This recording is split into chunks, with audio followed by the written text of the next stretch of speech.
Bagaimana dengan orang yang fakir miskin? Dengan sabarnya, dengan ridhanya menerima takdir ketetapan Allah. Orang yang sakit pun beribadah. Yang hari ini terbaring di ruang ICU, mereka sesungguhnya juga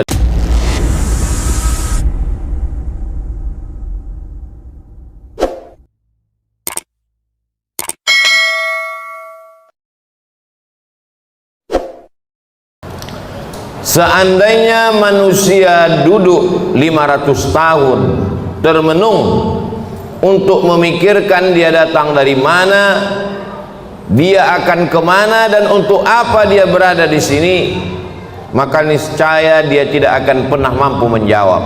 Begitu kata filosof dari Yunani. Karena keterbatasan akal manusia untuk menjawab pertanyaan dari mana, mau kemana, untuk apa, maka Allah dengan Rahman dan Rahimnya mengutus Sayyidina wa Maulana Muhammad sallallahu alaihi wasallam. Karena kalau hanya untuk merenung hidup ini akan membingungkan, maka beliaulah yang memberikan jawaban berdasarkan wahyu dari Allah Subhanahu wa ta'ala. Dari mana kita datang? Wa idz akhadha rabbuka min bani adama min zuhurihim dzurriyyatahum wa asyhadahum ala anfusihim alastu bi rabbikum. Ingatlah ketika Allah sudah mengambil persaksian perjanjian dari kamu semua. Belum ada darah, belum ada kuku, belum ada bulu, belum ada rambut, belum ada daging. Ketika itu ruh kita semua sudah berkumpul di hadapan Allah Subhanahu wa ta'ala, dan Allah bertanya dengan satu pertanyaan, alastu bi rabbikum, bukankah aku ini Rabb kamu? Lalu kita semua menjawab, bala syahidna, kami bersaksi engkau adalah Rabb kami. Dari sanalah kita datang. Ini bukan tempat kita, ini tempat perantauan, tempat ujian, tempat jalan-jalan. Nanti kita akan kembali ke tempat asal kita. Maka semua yang kembali selalu kita sebut inna lillah wa inna ilaihi raji'un. Semuanya kembali. Di tempat perantauan hati memang tidak tenang, selalu ingin pulang. Maka selalu keluar ungkapan ar-rahah fil jannah.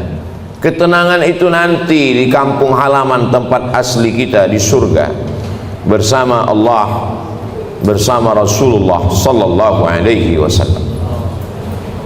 Setelah kita tahu, kita sadar kita datang dari mana, lalu untuk apa kita di sini?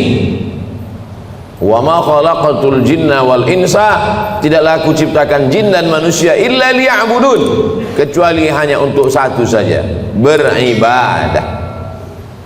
Kalaulah hidup hanya untuk beribadah, lalu bagaimana dengan perdagangan, perniagaan, pertanian? Bagaimana dengan membesarkan anak-anak?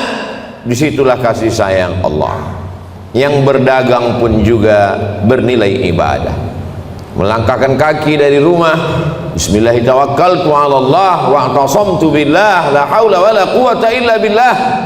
Maka sesungguhnya di dalam tokonya, di dalam rukonya, di dalam pasarnya dia sedang beribadah. At-tajir seorang pedagang, as-saduq jujur, al-amin amanah, tidak curang, tidak bohong, tidak tipu, tidak dusta. Ma'an nabiyyin, mereka bersama dengan para nabi, was-siddiqin, bersama dengan orang yang benar, was-syuhada, bersama orang mati syahid, was-salihin, mereka akan bersama dengan orang-orang yang saleh. Mereka beribadah. Seorang ulama ahli tasawuf bersama, diberi nama Imam Junaid al-Baghdadi. Kita selalu mengenal bahwa Islam ini iman, itulah dia akidah. Islam itulah dia salat, zakat, haji, umrah, puasa. Dan ada yang disebut dengan ihsan. Ihsan hubungan batin, spiritual, mensucikan hati. Suci itu bahasa Arabnya safa. Orang yang mensucikan hati, man safa qalbuhu lillah. Mereka yang bergelimang, bergelut dengan ilmu mensucikan hati disebut dengan orang-orang menekuni ilmu tasawuf. Maka di antara ulama besarnya adalah Imam Junaid al-Baghdadi. Imam Junaid al-Baghdadi memiliki toko di pasar. Dia pagi datang membuka tokonya, ketika ada pembeli dia akad jual beli, ketika tidak ada pembeli dia sholat sunat, ketika sepi dia sholat sunat, ketika ramai dia tetap melayani, karena dua-duanya adalah ibadah. Setelah 400 rakaat dia tutup tokonya, dia pulang ke rumah. Sesuai antara dunianya hasanah, akhiratnya juga hasanah. Bagaimana dengan bercocok tanam, bertani? Idza waqa'at ala ahadikumul qiyamah, kalau hari kiamat sudah mau datang, wa fi yadihi fasilah, di tanganmu ada bibit korma, falyughrisha, tanamlah bibit korma. Kenapa? Karena kita tidak berpikir siapa yang akan memakan manis buahnya, siapa yang akan bernaung di bawah daunnya yang rimbun. Kita hanya berpikir bahwa kita sudah memakmurkan alam semesta dengan tanam-tanaman. Dosa bukan hanya zina, dosa bukan hanya khamar. Man qata'a sidratan, siapa yang memotong sebatang pohon sidir, sawwaballahu ra'sahu finnar, disungkurkan Allah kepalanya ke dalam api neraka. Begitulah Islam. Islam tidak hanya membatasi ibadah pada sholat, rukun, syarat, wajib, sunat, sunan muakkad, itu ibadah mahdhah namanya. Tapi ada perbuatan-perbuatan yang kelihatannya bukan ibadah, tapi dia bernilai ibadah. Polisi, tentara, angkatan laut, darat dan udara, mereka sedang beribadah. Kalau mereka mati, matinya jihad fisabilillah, menjaga perbatasan negara, menjaga keutuhan negara, bagian dari ibadah, dengan niatkan bismillah dengan nama Allah. WC, toilet, bau busuk, jorok, najis, tempat setan, masuk ke dalamnya dengan berdoa, Allahumma inni a'udzubika minal khubuthi wal khaba'ith, maka ketika itu dilakukan, itu pun juga bernilai ibadah. Begitulah luasnya rahmat Allah Subhanahu wa ta'ala. Langkah kaki, hayunan tangan, kedipan mata, bisikan telinga, berapa darah yang dicuci buah pinggang, berapa nafas yang berhembus, berapa lintasan hati dan pikiran, kita mau semuanya itu bernilai ibadah kepada Allah Subhanahu wa ta'ala. Karena kita tidak diciptakan untuk apa-apa kecuali melainkan hanya beribadah. Itulah mengapa subuh kita katakan iyyaka na'budu, kepada Engkau kami beribadah. Tergelincir matahari kita lagi mengulang iyyaka na'budu. Condong matahari saat petang kita ulang lagi, tenggelam matahari kita ulang, sempurna gelap malam sholat isya, dan kita terbangun tahajud malam, kita katakan iyyaka na'budu, kami beribadah hanya kepada Engkau, tidak kepada lain. Karena memang tujuan hidup kita adalah ibadah. Bagaimana ibadah orang kaya? Dengan hartanya, membangun masjid, menyantuni anak yatim. Bagaimana dengan orang yang fakir miskin? Dengan sabarnya, dengan ridhanya, menerima takdir ketetapan Allah. Orang yang sakit pun beribadah, yang hari ini terbaring di ruang ICU, mereka sesungguhnya juga dengan sabarnya ibadah. Kalau sesuai keinginan kita dengan keinginan Allah, yang kita doakan, yang kita harapkan datang, Allah ingin kita bersyukur. Syukur adalah ibadah. La in syakartum la azidannakum. Kalau tidak sesuai yang kita inginkan dengan yang datang, kita risau dan marah, maka kita dalam murka Allah. Ketika sesuai yang kita harapkan, Allah ingin kita bersyukur. Syukur adalah ibadah. Ketika tidak sesuai yang kita inginkan dengan kenyataan, Allah ingin kita bersabar. Dan sabar adalah ibadah tersempurna di antara semua ibadah. Maka Allah katakan, innama yuwaffas sabiruna ajrahum bighairi hisab. Orang-orang yang sabar balasannya paling sempurna, paling penuh, bighairi hisab, tidak dapat dihitung oleh hitungan manusia. Maka kalau kita lihat perjalanan nabi-nabi, ibadah mereka lebih banyak sabar daripada syukur. Nabi Ibrahim alaihissalam bersabar mendapati seorang ayah azar pembuat berhala, bersabar terusir dari kaum penyembah bintang, bersabar dibakar oleh Namruz mengaku Tuhan, bersabar tidak punya anak 86 tahun baru dititipkan Ismail, bersabar ketika mesti terasing dengan anak, buah hati belayan jiwa, ditinggal di kota Makkah Al-Mukarramah, dia mesti kembali ke Palestina, bersabar ketika diminta Allah untuk berkurban seorang anak. Lebih banyak sabar daripada syukur. Man asyaddun nasi balaan, siapa orang yang paling kuat ujiannya ya Allah, ya Rasulullah? Rasul menjawab, orang yang paling kuat imannya, itulah yang paling keras ujiannya. Al-anbiya, para nabi-nabi, thumma al-amthal fal-amthal, dan orang yang lebih kuat. Jadi ketika ujian datang silih berganti, hubungan kita dengan Allah kita bangun dengan husnuzan.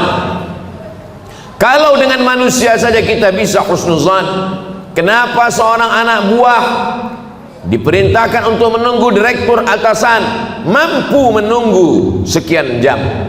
Kenapa dia mampu menunggu?